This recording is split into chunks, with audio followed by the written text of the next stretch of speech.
Hello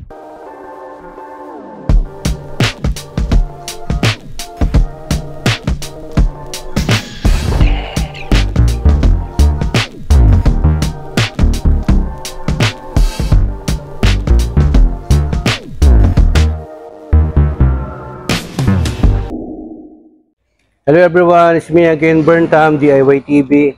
Panibagong araw at panibagong vlog na naman mga ka-DIY ang ituturo namin sa inyo. DIY cleaning tayo sa ngayon. Ito yung mga gagamitin natin. Pipili tayo dito, hulaan nyo kung anong gagawin natin. So before natin continue yung vlog, nais ko muna magpasalamat sa patuloy na nagtitiwala sa mga suporta sa channel natin. Siyempre, huwag nyo na rin kalimutan na hit yung notification bell para update kayo sa mga other videos natin at sa mga next videos natin. At pakicheck na rin yung ibang DIY vlogs natin para sa mga motor natin. Pakita mo, Mio Soul at Mio Sporty. Ayan, may mga DIY vlog din tayo. At i-check nyo rin yung ibang vlog natin sa mga DIY natin para sa mga pajero natin at iba pang mga videos natin. Tara, so umpisahan na natin. So ito mga ka-DIY, gagamitin natin ngayon. Magki-cleaning tayo ng map sensor para sa Toyota Corolla Altis natin. Text mo.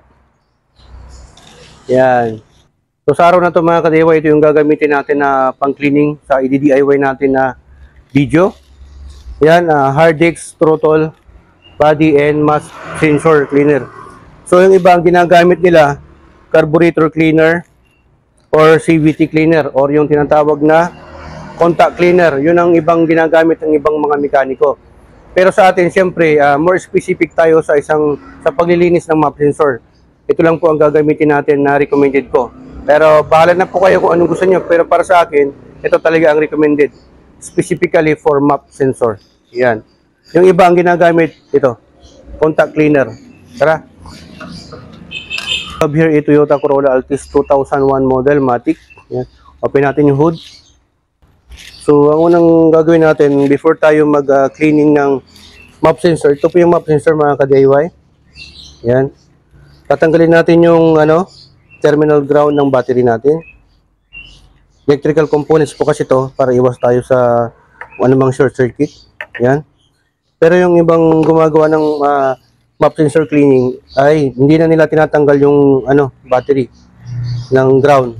Pero sa akin, prefer ko na mas tanggalin natin yan para safe po tayo.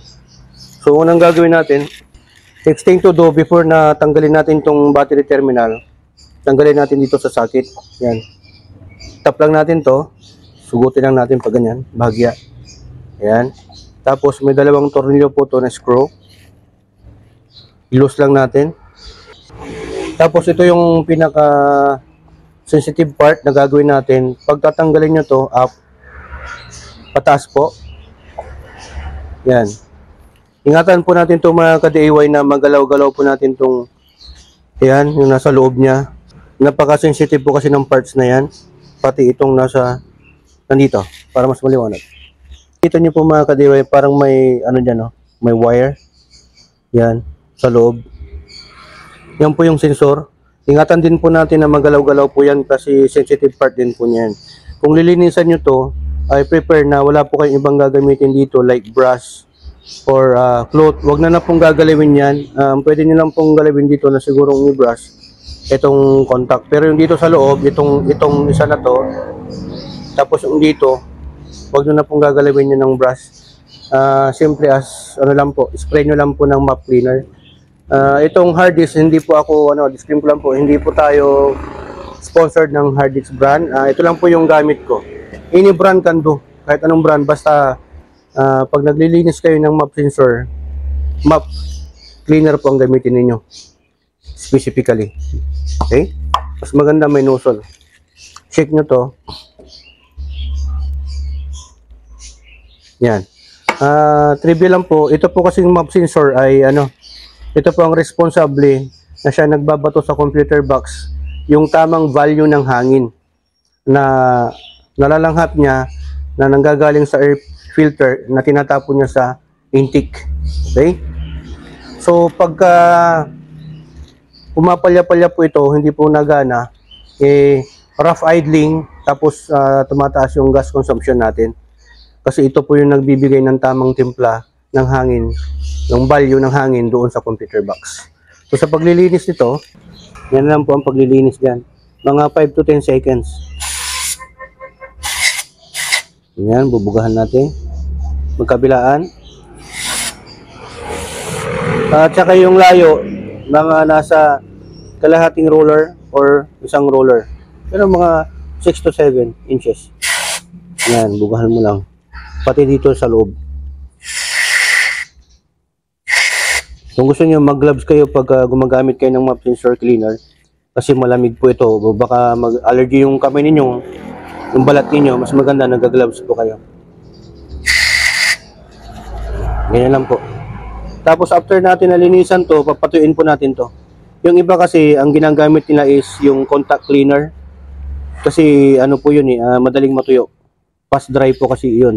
Ito kasing mop sensor, hindi po siya fast dry. Kailangan mo po talaga siyang patuyuin. Tapos yung iba ang ginagamit nila contact cleaner ng WD-40 or carburetor cleaner. Wag po kayong gumagamit ng carb cleaner kasi iba po yung chemical na sangkap nun para dito. Baka may mga malusaw po ng parts dyan or magkaroon ng contaminations. Imbis na malinisan mo, masisira mo. Kaya specifically dapat pag maglinis ka ng mop sensor, inuulit ko, dapat mop sensor cleaner lang po ang gamitin natin. Okay? Ulit-ulitin mo lang po. Yung dito sa loob, pwede nating babaran yan. Yung parang may resistor block po siya. May ano kasi dyan, sensor. Sa katagalan po kasi mga ka-DIY ay nagkakaipon po ng dumi yan. Pag marumi po yan, maling value po ng hangin, ng air volume, yung itatapon niya sa computer. So magkakaroon siya ng rough idling, tapos yung gas consumption niya mas lalakas. Yan. Tapos itong mga nasa labas, sa gilid-gilid, pwede na nating punasan ng or brushin itong basahan. Yan. Pero yung dito, wag na wag po natin gagalawin yan. Okay? Tapos ito naman, ang gagamitin ko, ito, contact cleaner. Kasi for contact po ito Ito po yung mga pins para sa sensor, sa socket. Okay, ito yung gagamitin natin. Any brand can do naman. Yan. Wag na wag nyo pong babrasin itong mga ka-DIY Yan, babaran muna natin, check natin. Kasi pag marumi po yan, hindi po niya nababasa ng tamang value yung air na pumapasok. Okay? So, patuyuin muna natin. Gagamitin natin to contact cleaner para dito sa contact niya. Brusin mo lang din. Yan, sprayhan mo lang ganyan. Hayaan lang natin. Ganun lang po, 5 seconds. Hayaan natin matuyo. Yan, nilalagay dyan. Pwede rin natin gawin yun kung masyado nang marumi. Okay? Tapos yan, pupunasan natin tong labas. Ingatan po natin na mabagsak po talaga to. So yan mga ka-DIY, nilinisan na po natin ng cotton buds, yung sa may labas-labas niya. Yan. Pati yung contact yung contact niya dito sa pins niya, nilinisan na rin ng cotton buds. Yan yung natanggal natin dumi. Pakita mo. Ito. Yan yan yung dumi na natanggal natin dyan. Dito sa loob, dito sa mga pins niya. Yan. So pinapatuyo lang natin, pinupunasan natin, tapos kakabit natin maya-maya. Yan, so patapos na po tayo mga ka-DIY. Kailangan po talaga kasing i-maintenance natin itong mop sensor. Kailangan natin linisan to. Kasi para mas maganda po yung hatak ng natin, makina. Siyempre, iwas yung rough idling natin. Nililinisan to mga 40 to 50,000 miles or kilometers para mas po siya, responsive. So tara, kabit na natin. So before pala natin ikabit, linisan na rin natin to, yung pinaglalagyan. Yan. Actually, ang purpose ng mop sensor cleaner natin, tinatanggal niya yung mga gums, mga residues, mga carbon oil deposits, yan. Para na sa ganun, nadidetect niya na maayos yung hangin, volume ng hangin na ibabato niya sa computer. Okay?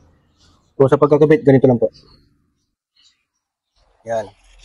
Sakto nyo lang itong butas. Just make sure pala na yung pag pinag-sprayhan nyo ng mop sensor, walang matitirang residue ng mga tubig dyan o basa. Kasi mali yung pagbasa niya. So, dapat ito, pinapadry nyo talaga na mabuti bago nyo ibalik. Saka sa pagbabalik, ingatan nyo na masira itong yung oil seal. Yan, yung o-ring niya. So ayan mga ka-DIY, sa pagbabalik nito, ilapat nyo lang po na mabuti itong map sensor kasi may o-ring po yan. Pag hindi po siya nakalapat, mali po yung balik ninyo. Huwag nyo pong ipipilit na ilagay yung tornilyo pag hindi po nakalapat yung o-ring.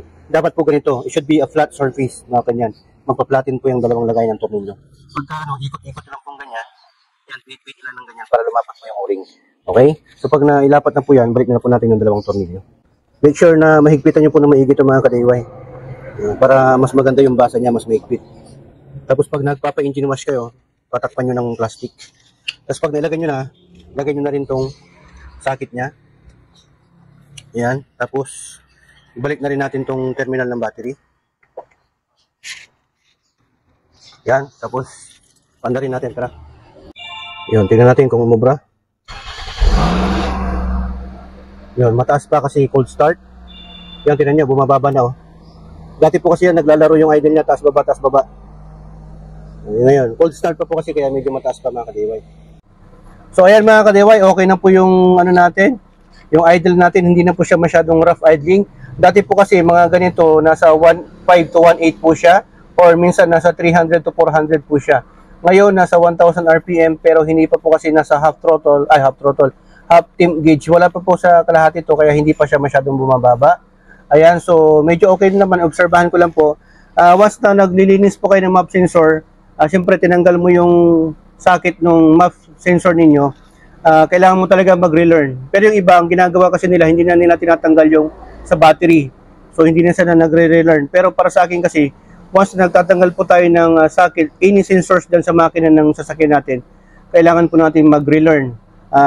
Sa ibang hindi na nila alam yung relearn, abangan nyo yung videos ko kung paano mo mag-relearn ng ECU. Okay? Pero dito, kung ayaw mo ng pwede nyo itakbo to 30 minutes or 1 hour sa bayan, or pandarin mo idle, naka-idle yung makina for 30 minutes, magre-relearn na yan para basahin niya uli. Kasi bagong linis eh. So bagong tapon na naman uli doon sa computer box niya. Okay? So safe naman yan pag natin, subukan nyo to. Applicable to sa lahat ng sasakyan kung paano po maglinis ng map sensor. Specifically, ang gamitin nyo po ay map sensor cleaner lang po. Huwag po kayong gagamit ng contact cleaner at carburetor cleaner. Iba po ang gauges nun. Baka masira po yung map sensor ninyo. Ito lang po. Any brand kando. Hindi po ako sponsor nito mga ka-DIY. Okay? Tapos sa mga contacts naman ng sensors, ito po ang gamitin nyo. Contact cleaner. Hindi rin po tayo sponsor nito. Okay? Ito lang po yung mga ginagamit natin. So sa pag-DIY, dalawa lang po ang meaning dito sa HPT. Do it yourself at destroy it yourself. So sa pag-DIY, lagi po tayo mag-iingat. Okay? Shoutout muna natin Analos Vlog para sa mga motivational. Subscribe na rin siya. Ayan, maraming salamat. Hope naman natutunan naman po kayo ulit sa vlog content natin sa ngayon. God will be the glory in burn times.